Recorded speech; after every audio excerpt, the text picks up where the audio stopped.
સુરતના વરાછા રોડના ધારાસભ્ય શ્રી કિશોરભાઈ કાનાણી સુરત સહિત તમામ શહેરોમાં હેલ્મેટ ફરજિયાત પહેરવાના કાયદામાં સુધારો કરવા માટે ગૃહ વિભાગને વિચારવા કહ્યું. તેમણે આ માટે ગાંધીનગર ખાતે પ્રેસ કોન્ફરન્સ કરી હતી. તેમણે જણાવ્યું હતું કે હેલ્મેટનો કાયદો શહેરી વિસ્તારોમાં લોકોને મુશ્કેલીઓ ઊભો કરી રહ્યો છે અને તેમાં સુધારો થવો જોઈએ. ઉપરાંત તેમણે આ કાયદાઓને ફરજિયાત કરવાની માંગ કરી હતી.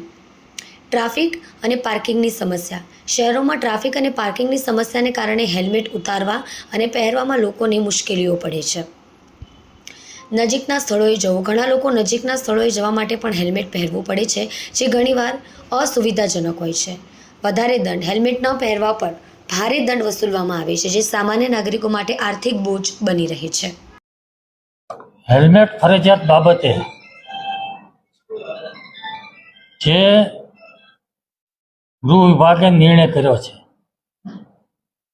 ઘણા સમય પહેલા સુરતમાં પણ આ નિર્ણય લેવાયો છે. હમણાં 2 દિવસ પૂર્વ રાજકોટની અંદર પણ આ નિર્ણય લેવાયો. રાજકોટમાં લોકોના વિરોધનો સૂર ઉઠ્યો છે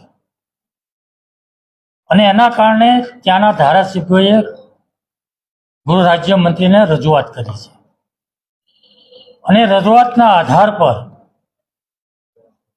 મને જાણવા મળ્યા મુજબ આજે રાજકોટની અંદર એક કાર્યવાહીની અંદર પોલીસ વિભાગે વિચારવાનું શરૂ કર્યું છે અને કાર્યવાહી ત્યાં રોકી હોય તેવું લાગી રહ્યું છે. આ પ્રશ્ન સુરત સહિત ગુજરાતના તમામ મહાનગરનો છે.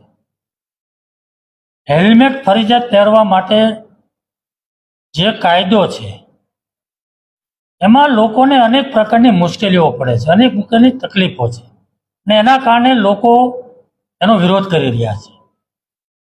તો મારી ગૃહ વિભાગને વિનંતી છે કે આ જે લોકોની રજૂઆતો આવે છે, જે લોકોનો વિરોધ થઈ રહ્યો છે અને રાજકોટમાં જે રીતે વિરોધ થયો અને ધારાસભ્યો જે રીતે રજૂઆતો કરી એ પ્રમાણે આખા એ ગુજરાતની અંદર બધા જ મહાનગરની અંદર બધા શહેરોની અંદર હેલ્મેટ માટેનો વિચાર આપણે ફરીવાર કરવો જોઈએ. લોકોની પડતી મુશ્કેલી તકલીફો ને ધ્યાનમાં રાખીને એને સાંભળીને લોકોને મુશ્કેલી ન પડે અને તકલીફ ન થાય એ રીતેનો નિર્ણય લેવો જોઈએ એવું મારું માનવું છે.